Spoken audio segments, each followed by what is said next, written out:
nakakatakot na budget sa 2026. Ako, eto na si Senator Marcoleta. Hinihimay-himay na niya kung saan mapunta ang budget na yan. At hindi lang yan. Dito, napag-usapan yung pinangako niya nung eleksyon, libreng kuryente. Ito, panoorin natin. Thank you. The next on the list is Senator Marcoleta. Maraming salamat, Chairman. Secretary, Boss, Recto, magkano yung budget natin for 2026? Roughly 6.7 trillion. Ano po yung projected revenue po natin? Roughly 5 trillion. That's why you said we are expecting a deficit of 1.6 trillion pesos for More or less. next Cash year. deficit. Cash, yes. gas. Yes. And that will mean 133 billion per month, 4.4 billion per day Yes. na uutangin natin, That is correct. or 185 million pesos per hour. That is correct. Nakakatakot, di ba? Totoo po yun. Pero sabi mo kanina, wag tayong mag-alala kasi alam nyo, nasa ano pa naman ito eh. Manageable, sabi mo For kanina. as long as we grow faster than the debt, if the economy grows faster than the debt, then we outgrow the debt and we pay down the debt. That is the problem. Ang masama, if the debt is growing faster than the economy. Yun nga eh. Yes, sir. At ano na yung outstanding debt natin sa ngayon? Roughly 17 trillion. 17 trillion, what is the debt to GDP ratio? 61% because the economy is roughly 28 trillion. But that's one benchmark. There's another benchmark, yung general government debt. Doon naman, mga 57% lang tayo.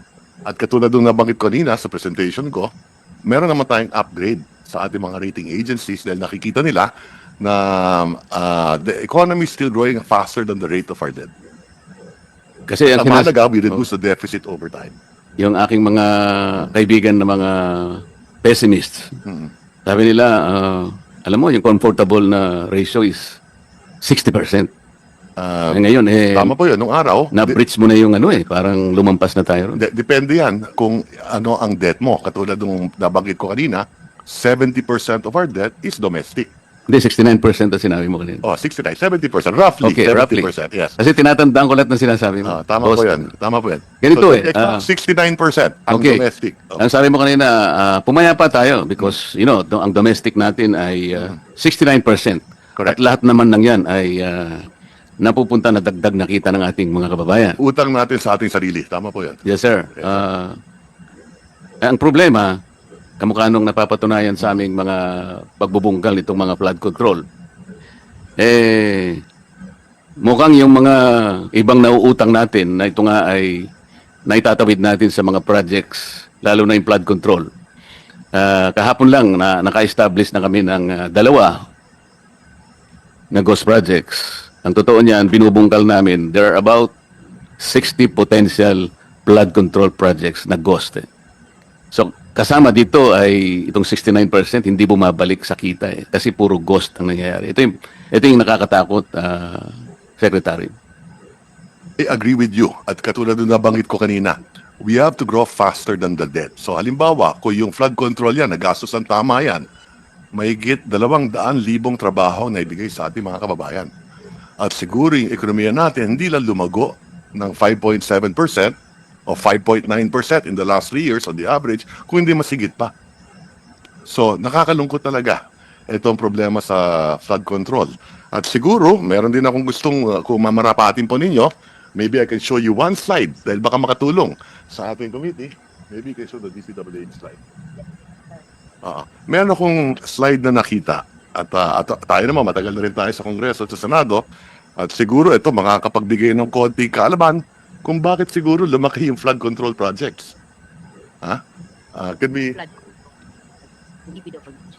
Can we flash the DPWH slide? Sana, ito makatulong ito. Kung titignan ninyo, itong slide na to. Condition of Philippine Road Network. Tignan nyo yung October to 16, 2024.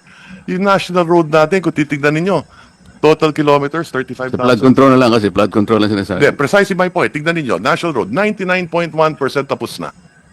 Tignan yung national bridges, 99.9% tapos na. So kung tapos na lahat ito, pero kita mo yung local roads, yan ang may malaking problema.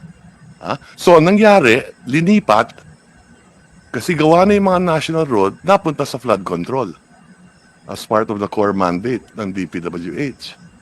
Kaya kung akong tatanungin, kulang tayo sa classroom, kulang tayo sa hospital, kulang tayo sa local roads. So siguro kulang na rin tayo sa national. Baka kailangan dagdagan din natin yung national road. Pero wala akong nakikitang data tungkol sa flood control. Opo. Salamat po sa karagdagang karunungan, Secretary. Salamat Babalikan po natin yan kasi Opo. pagdating na ng pagtatanong ko kay Secretary ng TBM, madadaanan natin yan. Opo. Yun pong 6.7 trillion na budget, ilang porsyento po yun ng ating projected GDP? About 22.5%. Roughly, 7.5. Thereabouts, huh? Where is it?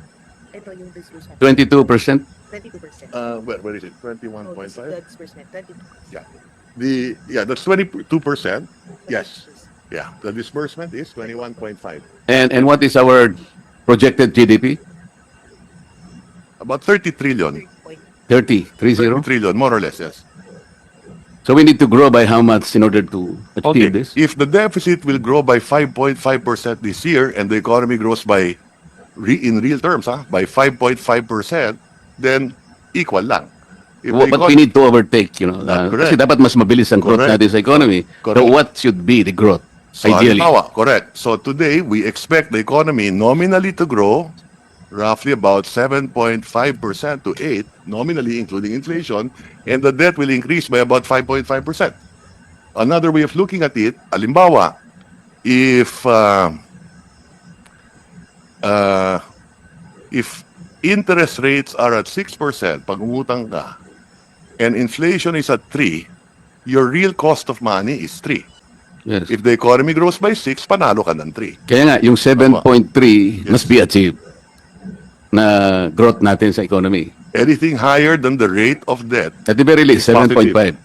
anything higher than the rate of debt, the increase in the rate of debt is positive. But ideally, we need to grow at 7.5 para lang, Ideally, if we could grow faster than that, even better. No, kasama ng nominal yun, ha? Oo, nominal yun. Apa.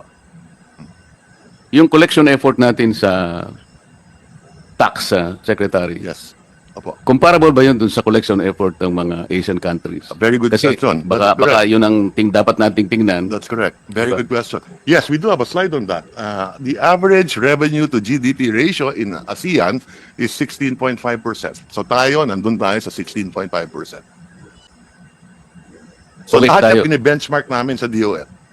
Tinitingnan natin yung mga international best practices at dito sa ASEAN, yung benchmark dyan, yung revenue to GDP, roughly 16.5, nandun tayo. Ang ASEAN average is 16.4. So tayo last year 16.5, so 0.1, mas maganda yung atin. Kasi Secretary, Mr. Chair, nung binabalikan ko yung ating nakaraang kasaysayan, 1965 for example, 1 year old pa lang ako nun. wala ka pa siguro noon. 1 year old, 1 year old. Si Chairman, wala pa eh. Per capita GDP, we're number 2 in Asia. That's correct. Pagkatapos, tinitingnan ko Sunod yung... sa Japan. Ha? Sunod sa Japan. Sunod tayo sa Japan. Tama. Pagkatapos, talagang may iyak ka, malulungkot ka. Bakit? Paunti-unti tayong bumababa. Hanggang sa ma-overtake na tayo ng Brunei, na-overtake na tayo ng Singapore. Dahan-dahan, ngunit consistently, na-overtake tayo per capita GDP. Nakakaiyak talaga, na-overtake na tayo ng Malaysia, na-overtake tayo ng Thailand, and then Indonesia. Tama po yun. Nakakalungkot talaga. And officially, last month, we were overtaken by Vietnam. Tama po? Size of the economy, I think mas malaki pa rin ang Pilipinas ng konti. Yes, but But trajectorily, I am it's talking not- about per capita GDP. Yeah, that's positive. Officially, Yeah, that's correct, yes. na-overtake na po tayo. Huwag na po sana tayong papayag na ma-overtake pa tayo ng Myanmar, Opo. Cambodia, o kaya Timor-Leste. Baka maiyak na po tayong lahat, Secretary. And that's why we gotta get our act together, both the executive and Congress. Yun nga po eh. Yes. Secretary, magsasegue ako ng konti. Opo. Meron po kasi akong panukalang batas. Dahil nire-review ko po yung mga ayudang nangyari sa panahon natin ngayon. Meron po tayong 5 klaseng ayuda eh. Yung isa po, conditional, ito po yung 4Ps. Yung iba po, walang guidelines, walang condition. Meron tayong MAIP, meron tayong AIX, meron tayong TUPAD, Meron pang akap yata, ma'am. May akap. Pagka po sinuma natin itong 5 ayuda na binibigay sa ating mga kababayang nasa panig ng Maralita, Secretary, Opo. correct me if I'm wrong kung nagkamali ako ng pag-compute, pero parang 194 billion pesos lahat eh. Tama po yan. Karamihan yan sa DSWD. Yes, sir. Pag sinama Ngayon mo po, pa yung MAIP, TUPAD, yung MAIP sa health yan, yung Opo. TUPAD, DOLE, Yes, yes. yung AIX, DSWD, and so on and so forth. Correct. 194 billion pesos. Ngunit wala pong record kung ilan po yung nabibigyan. Kasi naghanap po ako, nagtatanong-tanong, talagang hindi ko po ma-ascertain. Kung talagang yung 5 ayuda na yon ay napunta dun sa talagang dapat kapuntahan. Yeah. Ang iniisip ko po kasi, yung pinakamahirap nating segment sa population, numbering about 5.5 million households, or about 25 million to 27 million poor Filipinos. Sa estimate ko po, itong 5 na ito, na kung ito'y naibigay talaga sa talagang targeted na sektor, baka naging maligaya naman siguro. Pero dahil nga walang datos, kung talagang naibigay o hindi, nagpasya po ako na gumawa ng isang medyo may pagka-radical pero baka practical, baka sumang-ayon naman po kayo. Ang akin pong naisip, nakita ko po kasi yung napakataas po na presyo ng kuryente sa ating bansa. Naisip ko, Mr. Secretary, na imbes na ayuda na lang ibigay natin, na wala namang datos kung na ito'y naibibigay sa about 25 to 27 million Filipinos, hindi ba maganda ka kung sabihin ko na lahat ng kumukonsumo ng elektrisidad, let's say 200 to 234 kilowatt hours, ilibre na po natin yun. Kasi po, pag kinuwenta ninyo yun, that will only be 120 billion pesos. Makakatipid pa po tayo ng about 74 billion. Ito, sigurado pong nasa kanila, direkta na nating may bibigay. Kesa naman sa kolektahin po natin, pagkatapos ipamimigay bilang ayuda, wala namang guidelines, Libre. hindi po ba practical yun? Yeah. Ang pagkaalam ko, meron pong data ang DSWD kung ilan yung natutulungan ng 4Ps. Yung 4Ps po, walang masyadong problema doon. Correct. Sapagkat conditional po yun. Correct. At So, yan po merong guidelines. Correct. So, Pero pagka yung MAIP na po, yung AIX, yung TUPAD, lalo na po yung AKAP, talaga pong wala na yun. yung pagkaalam ko, may data yan, ang 4Ps. No? Ang pagkaalam ko, kung talagang titignan nila na mabuti, meron din data ang DSWD sa AIX. So, meron pong data sa papel. Pero pag nagtanong po kayo on the ground, sapagkat lalong-lalo na po nung panahon ng eleksyon na po ako'y nagtatanong, Oo. talagang sinusuyod ko. Kung minsan po ang audience is about 40,000 to 50,000 people, talaga pong tatanungin ko, sino po ang nakatanggap? Wala pong sumasagot eh.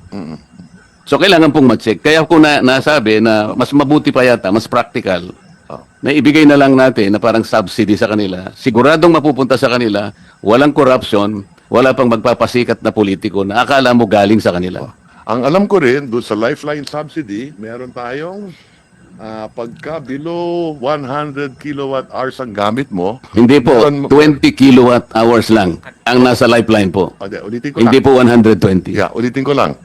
Pagka 71 to 100 kilowatt hours, may diskwento ng 20%. Pag 0 to 20 kilowatt hours, 100% libre.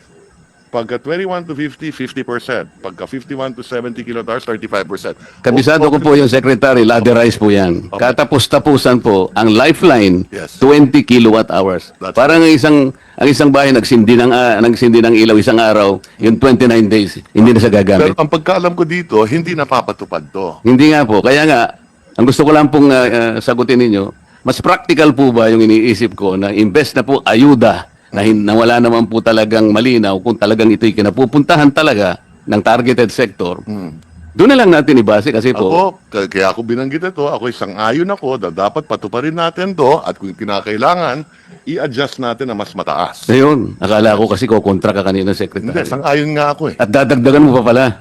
Ayan. At kasi rine-review na rin namin to ngayon. Dahil Salamat alam po. namin na hindi napapatupad. Salamat po. Opo. Ngayon, kay Secretary Pangandaman, I miss you yesterday. Kasi ikaw ang hinihintay ko eh. Kaya lang, nandito po kayo, kaya Pero sino po nandun po? pinatawad ko na kayo. Si Mr. Toledo nandun eh. Oo. Pero kagaya po ng tinatanong mga kasama ko, tama lahat yun eh. Kasi po ang una kong initial na datos na hiningi ko sa inyo, yung diferensya ng NEP at saka nung GAA. talaga pong napakalaki ng diferensya. Ang itatanong ko na lang sa inyo, ba't basta kayo pumapayag ba? Kasi nung ibigay po ninyo yung mga net ceilings po, for example, DPWH na lang, may target po kayo eh. Kasi katulad po nitong 6.7 trillion, hindi naman po ito mare-record ng ganitong-ganito nang hindi pinag-usapan. May interagency po kayo eh. Sa mga kapatid, may mga parameters po dito. Maaring ito pong 6.7 trillion na to talagang nakaakma doon sa mga directions na gusto natin gawin. Halimbawa, dito sa 6.7 trillion na to, sabi ni Secretary Balisagan, we will be able to liberate at least 800,000 poor people this year. Kunwari, ganun po ano. Ngayon, madi-displace, ma-upset ngayon yung ano sapagkat kumuha ang program, kumuha sa ganito. Tama naman po yung mga nauna kong kasamang nagtanong. Kailangan may vetting procedure. Do not accept this parang submissions ng isang agency, parang gospel truth. Sayang po eh. Nawawalan lang ng katuturan. Lahat po ng ating directions, lahat po ng targeted natin, mga economic indicators, papunta nga po sa gusto natin, we need to grow at 7.5%, sabi natin, para lang malampasan natin yung deficit natin, yung utang natin, maunahan natin, makapagpundar tayo ng mas maraming pangkabuhayan, para kahit nangungutang tayo, natatakpan nating lahat. Lahat po ng ito na upset, nasisira, because bigla na lang isisingit si ganito. Isipin mo, isang congressman, malalaman niya, paano niya ma-access yung program, hindi naman niya kayang gawin yun. Yun po yung aming mga gusto lamang sanang makitang reforma sa ano natin. Kaya ako po ganun na nagsimula ako sa paghingi noon. Gusto naming makita, sino-sino po ba yung mga makakapangyarihang mga tao na yun na sila lamang ang may karapatang bumulong para, ibahin mo yan. Bakit po sa Congress? Nagtagal po ako ron eh. Pagkatapos naming magdebate ng 3 buwan, parang formalidad na lang, Mr. Chair. Eh di may mga adjustment na, ano po, bago isubmit bago maging HGAB. Magkikreate sila ng small committee. 3 lang sila. Hindi na namin alam po. Sana ma'am, nandun ka pa. Huwag kang pumayag habang nag-uusap sila. Nakabantay ka. Hindi nyo pwedeng gawin naman yan. Sobra naman yan. Parang ginagawa naman ninyo akong kengkoy dito. Ito yung ginawa namin because we're supposed to target all this. Meron kaming mandato sa ating 3 tao lang kayo, ibahin ninyo, i-reconfigure nyo lahat ito. Hindi ba ma'am yun ang ano? Kung pwede lang po, sana. Hindi pa pwedeng natin. Hindi pa pwedeng, Sige po. gano'n.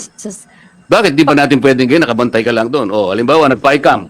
Nakabantay ka sa PICAM. Hindi ka naman magpa-participate, pero tinitingnan mo sila. Hindi ba? Point, Ken, Ay, hindi Senator. papapasukin. Ay, si chairman, siguradong papapasukin ka. Sige po. Basta po, papuntayin niyo po ako. I will attend po, Mr. Chair. Salamat po. Secretary Balisagan, in-improve mo yung food, anong tawag mo ron? Poverty threshold, Hindi, yung sa pagkain eh, sabi mo. food threshold. From 11-something thousand, naging ginawa mong 13,873, di ba? Hanggang sa 2023 lang ho yan. That will still be adjusted upward to account for inflation. So itong estimate mo is only good for hanggang 2023. Ito yung kasi yung currently adjusted. 25 na tayo. Bakit ang binibigay mong dated 2 years ago? Ngayon, i-adjust pa nga namin ito to account for inflation. It will be higher than the 13,873. So just as to Yun po yung gusto kong itanong sa inyo, yung 13,873. Ano po to? Deflated na to o hindi? Inflated na it at pesos in 2023 ho kasi yung last number natin was 2023 kaya yung old number Ano yung base year nyo? 2023 ho. 2023. So this is already not nominal, it is deflated. Well, yeah, that's why we want to adjust that for Yun nga, 2025. even if we hold this as correct, bali 462 pesos per day. Ito yung pagkain po ng isang pamilya. Ang assumption po ba natin is a family is composed of 5 members? Remember so Okay. So 5 yung dalawang mag-asawa, 3 anak. 462 pesos ang budget nila sa pagkain. Sa mga tweed, ang anggahan nila is worth 154 pesos. Ang lunch is worth 154 pesos. Ganun din ang dinner. Is this realistic? the interagency committee ho na these are composed of Okay lang po yung interagency, pero paano po ninyo? realistic ho naman ho sir kasi those were determined by the Department of Health, the Department of the Food and Nutrition Research Institute. Sila yung ano pong nutritious food ang ipakakain natin? 154 pesos ang budget para sa tanghalian ng 5 tao. meron silang menu ho na and then these are kasi priced at the most at the local level ho at saka yung the source of the nutrients are sa mga locally available source. So hindi yung binibili sa SMO or restaurants ho yung Ang assumption po kasi natin, accessible po yung sinasabi ninyo na combination Palagay po ba ninyo ganun kakadali yun? Kung halimbawa po ang nandito sa ating kapulungan ngayon, mga ina ng tahanan, baka magagalit po sila. Ano po ba yung sinasabi ninyo? Sabi, 154 pesos, pakakainin ko yung pamilya ko. Saan ko kukunin ito? Hindi po accessible, hindi readily available. Because the country is not food secure. Hindi kagaya po ng Singapore na ang Singapore, wala siyang agriculture. But anytime of the day, anong klaseng pagkain ang gusto niya? Anong lasa ang gusto niya? Ilang nutrients na available yun? That's the problem there. Yeah, ang purpose ko I'm only trying to tell you the real picture. Understand, Mr. Chair. Yeah. The purpose here kasi ho is not really to estimate a decent standard of living or which depends on, of course, lifestyles and preferences of households. But to simply say that if you have this particular level of income, you are not likely to fall below that level of standard of living na sa mababa. Yes, we understand the Secretary. The problem is that assumption is so general na hindi po mag-fit talaga. Kaya siguro aralin po nating mabuti. Ang basahan naman natin, Mr. Chair, sa mga international practice, hindi naman itong exercise na ginawa natin sa atin. Yes. Over time kasi, ang Mr. practice Chair, may naman time pa ako? Wala na po. Wala na. Pero Pwede bang isa na lang para pasensya ka na? Yun Pero pong... interjection, Mr. Chair, with the indulgence of Senator Marcoleta. Quick note lang po, Secretary RC, dun sa sinasagot nyo kay Sen. Marcoleta. I should think ang target natin o ang baseline natin should be a decent standard of living. Opo, na hindi lang peg sa kung ano yung minimum wage ngayon or what, but totoo po, a decent standard of living. Yun lang po. I was very struck kasi by yung isang sinabi nyo po. And then let's peg the rest of our budget assumptions and targets and actual appropriations to that. Salamat, Mr. Chair at Senator Marcoleta. thank you. Yeah, go Isa ahead. na lang, Mr. Chair. Sige po. Sa 2026 po, Secretary, ang LGUs po ay magkakaroon ng 1.35 trillion share po sa kanilang, yung NATA po, hindi ba? This is about 13% increase. Tama po, ano? Ang problema po nito, parang sa papel, masayang-masaya po yung ano Kaya lang kung di po ako nagkakamali, merong executive order, I don't know, parang 130, na para ma-avail ng LGU po yung additional na NATA, dati IRA sa kanila yon. They have to comply with total devolution. Kung halimbawa, kamukha ng Valenzuela, sasabihin ni Mayor West, hindi ko na tatanggapin ng konting bariyang idadagdag mo sa akin if I need to be. Isipin nyo sa iba pong mga barangay na malilito, kaya munisipyo. For example, even a communal irrigation, siya na. O ikaw na kanya mag-finance ng ospital mo, total, meron ka naman. Tatanggihan po nila yun kasi mas lalo po silang mahihirapan kung madidevolve. Sana mayroong transition. Capacitate them first. Let's say 2 or 3 years or even 5 years. Ngayon, pag okay ka na, boss devolve ka na. Ikaw na dito. Baka po mangyari, di ba, Madam DBM? Thank you. Tama po, Mr. Chair, meron pong transition plan na base po yun sa pag-aaral ng NEDA po ni Secretary R.C. Balisacan. Na-present na rin po niya yung result. Kinakailangan po ng transition plan at saka yung capacity building sa ating mga local government units at karagdagang support po dun sa mga lagging, yung talagang hindi po kaya ng full devolution. Hinihintay lang po natin yung executive amendment dun sa executive order na nabanggit niyo po kanina para magkaroon po tayong transition, Mr. Chair. Sige, salamat po. At saka sa susunod naming hearing, sana po nandun na kayo. Mas gusto ko po kayo kaysa kay Mr. Toledo. Sasabihin na naman ng isa sa talunan sa pagkasenador dyan, nagpapasikat lang si Marcoleta. Hindi ba pwedeng nagtatrabaho lang siya at binantayan ang budget na to? Dahil nakaraang budget yung 2025, hanggang ngayon ay hindi pa maipaliwanag ng maayos. Ngayon sa 2026, nako, trilyon na naman. Kaya kailangang bantayan. At eto na, yung libreng kuryente. Hindi nyo pwedeng sabihin papasikat lang. Pinangako niya yan at hinahanap ngayon ng taong bayan. Ngayon, aaprubahan ba yan? Importante, hindi nakakalimutan ni Senator Marcoleta yung pinangako niya sa kuryente na yan. Imbis na ayuda dito, ayuda doon, di natin alam kung saan napunta yung ayuda na binigay nyo.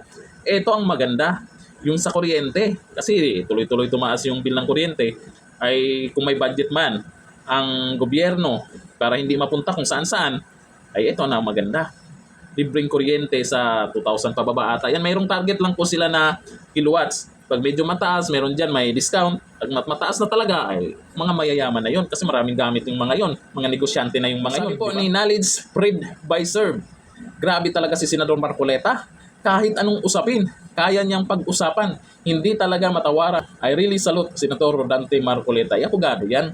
Ibang-iba talaga pag yung magiging senador ay maraming alam sa batas at hindi nababayaran. Kasi kahit sabihin natin, ay naging senador, maraming alam sa batas, abogado, kung natatakpan naman, ay hindi magsasalita dyan. Sabi ni Arn, Prep, di nagkamali si Tatay Digong na inindorso ang isang senador, Marcoleta, na ipanalo dahil may tapang, paninindigan, at talino. O nga naman, isa ito sa inindorso ni dating Pangulong Duterte. Buti na lang nakalusot, di ba? Napapansin nyo, diyan sa Senado, kung sino yung bago, siya pa yung maraming nagawa na kaagad. Itong si Senador Marcoleta, siya yung bago dyan. Minamaliit ng iba. Alam natin minamaliit ng iba kasi bago lang. Di ba may isang interview na nasabing bago lang. Wala naman yan sa tagal o sa bago lang. Sa galing yan. E anuin man natin yung nagkaroon na ng lumot yung yan sa kakaupo sa Senado. Ang tagal-tagal na nandyan. Hanggang ngayon, pinagtatawanan. Bakit pa nanalo yung mga yan? Hanggang dito na lang. Thank you. Bye-bye.